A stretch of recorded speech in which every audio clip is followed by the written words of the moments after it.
أمامية خطيرة ناحية محمود خميس، عرضية ممكن تكون حاضرة في هذه الكرة. محمود مر محمود خميس، ممكن، يا سلام، الله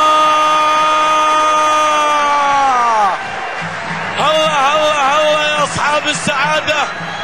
هدف ثاني للوحدة لفك العقدة الظفراوية، هدف ثاني لأصحاب السعادة عن طريق بينجا يسجل الهدف. الانطلاقات وبناء الهجمة الصحيح والاعتماد بشكل كبير على الجهة اليسرى، الجبهة اليسرى الشغالة الوحدوية عن طريق محمود خميس، الكرة العرضية بشكل ممتاز. شوف المشهد هذا تكرر أكثر من مرة، ولكن هذه المرة تكرر وكان في جول. محمود خميس عرضية والمتابعة من بينجا، وبالتالي هدف ثاني للوحدة.